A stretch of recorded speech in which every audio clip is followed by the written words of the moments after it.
और अगर तुम्हें ये भ्रम हो कि एकांत में आसन लगाकर ध्यान लगाने से भगवान की प्राप्ति हो जाती, तो बगुला बहुत एकांत में जल में खड़ा होकर एक टांग केवल ध्यान लगाता है, लेकिन मछली का, भगवान का नहीं, तो उसका उद्धार हो गया क्या?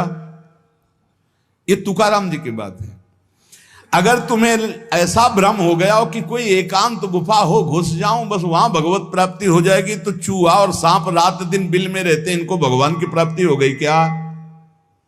तुकाराम जी से जब प्रश्न किया गया कि क्या गृहस्थाश्रम में भगवान की प्राप्ति ऐसे हो जाएगी जो विरक्तों को हो जाएगी, बहुत ध्यान से सुनिए, सिद्ध संत है, वो कह रहे हैं कि पागल मत बनो, भगवान की प्राप्ति भगवान के भजन करने से होती, वो गृहस्थी में भी हो जाएगी।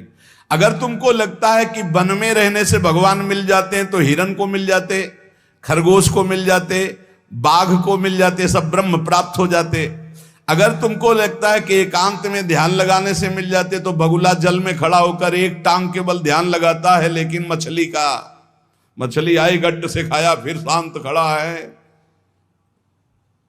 बगुला को नहीं मिला। फिर कहते हैं कि एकांत गुफा में घुसने से भगवान मिल जाते, तो चूहा और सांप बिलई में रहते हैं रात दिन, उनको भगवान मिल जाते। तो इसलिए हम तुमसे कह रहे हैं कि ये ची चपड़ की बातें छोड़ो।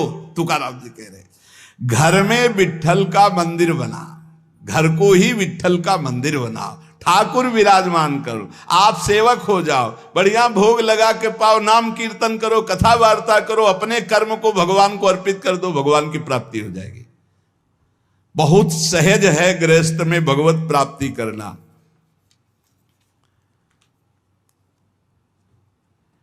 हम तुमसे पूछते हैं, जो लोग सोचते हैं अन्न नहीं खाएंगे तो भगवान की प्राप्ति हो जाएगी,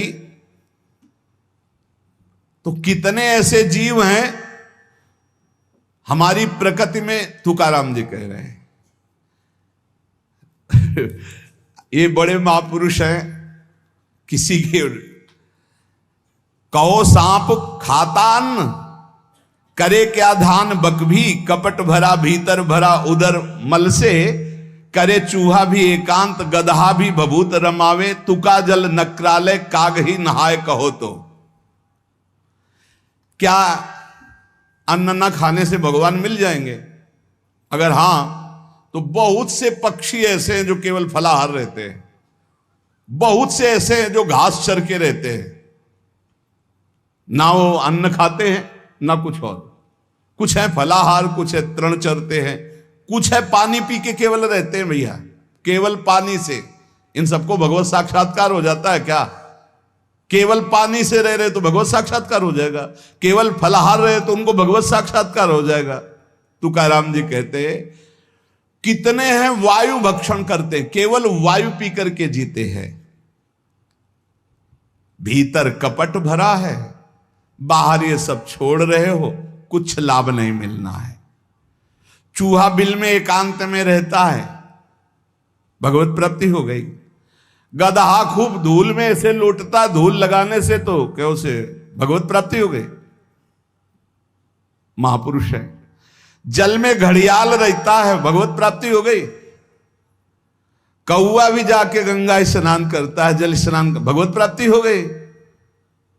भैया जब तक भजन नहीं तब तक भगवत प्राप्ति नहीं, बाहरी क्रियाओं से। तुकाराम जी कह रहे हैं तुम्हारे हृदय में बुराई भरी हुई है और बाहर से साधु का भेष बनाए हो, तो तुम्हें भगवत प्राप्ति हो जाएगी। अरे चाहे वायु भक्षण करो, चाहे तुम ध्यान का नाटक करो, चाहे एकांतवास करो, चाहे भस्म लेपन करो, चाहे जल में खड़े हो जाओ, चाहे जितना अनुष्ठान करो, जब तक भजन नहीं करोगे भगवान का, तुम्हारी बुद्धि निर्मल होने वाली नहीं, बाहरी क्रियाओं से कोई लाभ नहीं। तुकाराम जी कह रहे हैं भक्ति मुक्ति दिलाने वाली है समस्त भव बंधनों से। रात दिन अपने प्रभु का नाम जप कर रहे, चिंतन कर रहे। एक गृहस्थ आए थे, बहुत अच्छी स्थिति, नेत्रों में नेत्र मिला के जब बात किया तो बड़ा संतोष। जब जाने लगे तो कहा 1 मिनट रुको, इसे मुख पे बड़ाई नहीं करनी चाहिए, पर आप सावधान रहना, बहुत अच्छी स्थिति, संभाल के निकल जाओ। बस उन नेत्रों से ऐसे किया, चुपचाप गंभीर मुद्रा, प्रश्न बहुत जोर का, और स्मरण में बिल्कुल तन्मयता, एक एक चेष्टा उनकी बता रही थी। बहुत बढ़िया बाजी मार ले जाओगे, कोई तुम्हें प्रणाम नहीं करेगा, कोई दान पुण्य नहीं, कोई नमस्कार नहीं, बहुत जल्दी निकल। विरक्त भाव में रात दिन भगवान के भजन में व्यतीत करो, तभी बात बनेगी। केवल इन सब बाहरी बातों का देखो इसीलिए खंडन किया तुकाराम जी ने। जो विरक्त अपनी देह को घृणित समझकर त्याग देता है, देह के राग का, बलमूत्र का भान क्या इसमें, वो महासुख को प्राप्त होता है। इससे ज्यादा प्यार करने की जरूरत नहीं है। जो इस देह से ज्यादा प्यार करते हैं वो सीधे नरक का रास्ता तय कर लेते हैं। बहुत संभल के चलने की जरूरत है। इस देह के राग को मिटाने के लिए ही तो भगवत मार्ग में चले, चाहे गृहस्थ हो चाहे विरक्त। तुम अपना स्वभाव बनाओ आत्म कल्याण के लिए। शरीर को ज्यादा सुख दोगे, ज्यादा सुख भोगोगे तो नरक का रास्ता पुष्ट कर देगा। और शरीर का त्याग भी नहीं करना है कि मतलब, क्योंकि शरीर के बिना भजन नहीं होगा, शरीर के बिना साधना नहीं होगी। तो उचित खिलाओ पिलाओ, उचित विश्राम और खूब भजन और सतमार्ग की चेष्टाओं की। इसको इतना भजन कराओ कि इसका भाव ही नष्ट हो जाए कि मैं शरीर हूं। तुकाराम जी कहते इसमें संदेह नहीं। वैराग्य की बातें करने से वैरागी नहीं हो जाता। जब सुंदर सुंदर भोग, सुंदर सुंदर रूपवान भोग शरीर के सामने उपस्थित और भोगने की इच्छा ना हो, उसका नाम वैराग्य है। बातें करने वाले वैराग्य की तो करते रहते हो, जब सामने प्रश्न आता है तो उत्तर नहीं दे पाते, अर्थात भोग आता है तो उन्हीं में लिप्त हो जाते, उन्हें वैरागी नहीं कहते।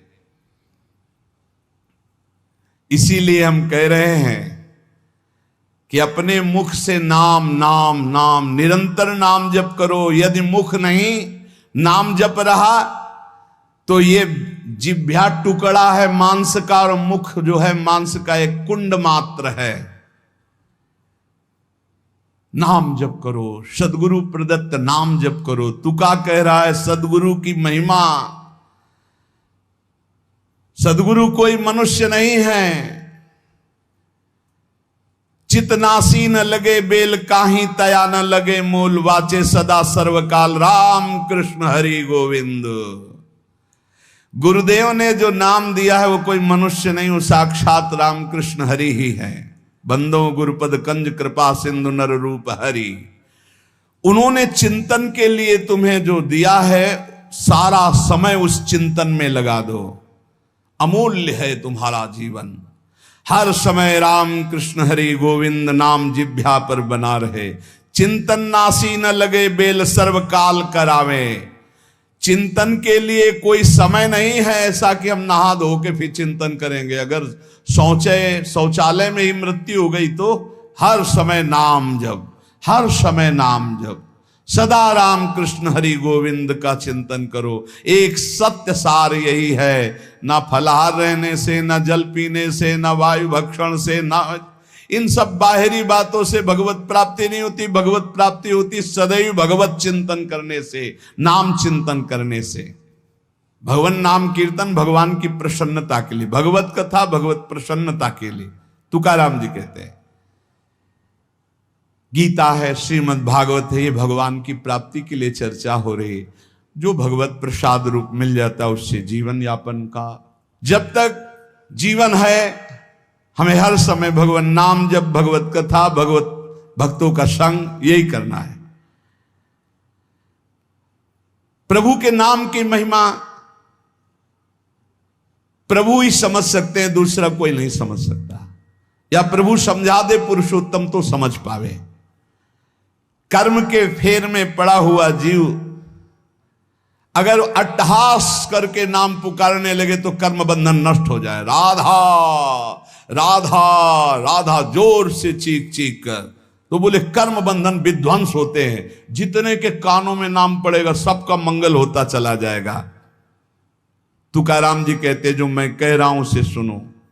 मैंने इसलिए कहा कि आप नाम को और कथा को बेचो मत, क्योंकि ये रहस्य की बात है। इससे श्री कृष्ण अधीन हो जाते हैं। विठोबा का नाम, विठोबा की कथा विठोबा को अधीन कर लेते हैं। महापुरुषों के वचन समझने हैं। जैसे सत स्त्री के अधीन उसका पति हो जाता है, उसके आचरण, उसका व्यवहार अपने पति को अधीन कर ले, ऐसे सद्भक्त भगवान को अधीन कर लेते हैं। यहां तुकाराम जी भगवान की अधीनता के लिए कह रहे हैं, तुम अपने परमार्थ को खो मत। तुकाराम कह रहे हैं धन के अधीन हो जाना, काम के अधीन हो जाना, नरक की यात्रा करना है। इसलिए विठोबा के अधीन हो जाओ, रात दिन नाम कीर्तन करो, तुम्हारी वांछा पूर्ण हो जाएगी, तुम्हारी मनोकामनाएं पूर्ण हो जाएंगी। मदारी का बंदर वैसे नाचता जैसे मदारी नचाता है, ऐसे उमादार जो सिद्ध की नाई सबे नचावत राम गोसाई। उनसे प्रार्थना करो, तुम्हारा नाचना बंद हो जाएगा माया का, दूसरा कोई नहीं रोक पाएगा, क्योंकि इस नाचने का रिमोट उन्हीं के हाथ में। मामे वे प्रपद्यन्ते माया में ताम तरंती थे। कभी भी उपासक भेद मत में पढ़कर तर्क वितर्क न करे।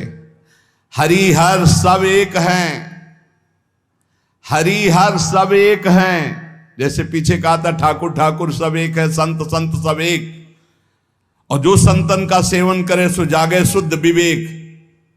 ऐसे यहां कह रहे तुकाराम जी के हरिहर में भेद नहीं है। जो भेद फैलावे, लड़ाई झगड़ा करे, ऐसे से दूर रहना। मिठास में चीनी है, चीनी के खिलौने बने हैं। एक सवार बना हुआ है, एक घोड़ा बना हुआ है। दोनों में चीनी में क्या कम है? क्या बराबर चीनी है। चाहे घोड़े से शुरू करो तो मिठास, सवार से शुरू करो। दीपावली में आते ना बने, ऐसे ही चराचर जगत में सेवक स्वामी बना, वही सच्चिदानंद है। हरिहराम भेद नाही नका करुम वाद, एक एकाचे हृदयम गोडी साखे रेचे ठाई। जहां हरिहर में कोई भेद करके निंदा करने लगे, वहां से कान में अंगुली डाल के चल देना चाहिए। एक ही ये परम तत्व है। ये झूठ मूठ अज्ञानी जन बहस करते रहते हैं। इनके हृदयों में बिल्कुल भगवदानंद की मिठास नहीं है। इनकी बातें नहीं सुननी चाहिए। भेद करने वालों की दृष्टि में जो माया का पर्दा लगा हुआ है, भक्तों की दृष्टि में वो पर्दा नहीं होता। वो बेपर्द देखते हैं कि सर्वत्र एक ही भगवान विराजमान है। जो सर्वत्र एक ही भगवान विराजमान ऐसा मान लेते हैं, उनके आगे पीछे दाएं बाएं भगवान की रक्षा शुरू हो जाती है। ध्यान रखना। जो सर्वत्र अपने भगवान को देखते कि सब रूपों में मेरा ही भगवान है, तो कह रहे देवु उभा मांगे पुंडे उगवी कोंडे संकटा। कोई संकट उसे छू नहीं सकता। चारों तरफ से भगवान की सुरक्षा रहती है उस भक्त के जीवन में। विश्वास करो इस बात पर, चारों तरफ से भगवान सुरक्षित रखते हैं। और जो सदैव संतों का स्तवन करके भगवान का भजन करता रहता है, उसमें कोई ऋण नहीं रह जाता। यह भी एक प्रश्न आया था कि देव ऋण, ऋषि ऋण, मातृ ऋण, पितृ ऋण, इनसे कैसे ऋण हुआ जाए। क्या कह रहे हैं तुकाराम जी? जो संतों का स्तवन करता है, उसके हृदय में भक्ति होती, जो भगवान का भक्त होता है, उसका कोई ऋण नहीं रह जाता। सब ऋण मुक्त हो जाते हैं। एकादशी स्कंद में भगवान श्री कृष्ण चंद्र जी ने उद्धव जी से कहा है, जो मेरा अनन्य भाव से निरंतर चिंतन करता है, उसे मैं सब ऋणों से मुक्त करता हूं। देव ऋण, ऋषि ऋण, पितृ ऋण, मातृ ऋण, इनसे उऋण होने के लिए प्राणपन से श्री हरि के चरणों का चिंतन करो। जैसे जैसे कोई भगवान का ध्यान करता है, तो भगवान का प्रभाव उसमें उतरने लगता है। चाहे वो सगुण चाहे निर्गुण, जैसा चाहे वैसा साक्षात्कार कर लेता है। ये बहुत बड़े महापुरुष के वचन हैं, बहुत ध्यान से सुनो, पकड़ो। तुम्हें किसी के आगे घिघियाने की जरूरत नहीं, भगवान का स्मरण करने की जरूरत है, भगवान का ध्यान करने की जरूरत है। जैसे जैसे कोई भगवान का ध्यान करता है तो भगवान के सब सद्गुण उसमें आने लगते हैं। चाहे वो सगुण साक्षात्कार करना चाहे या निर्गुण साक्षात्कार, उसमें योग्यता आ जाती है। म्याणे विठ्ठल ब्रह्मो नवे त्वाचे बोलो नाई कावे, महाराष्ट्र भाषा में कहते हैं मेरे तो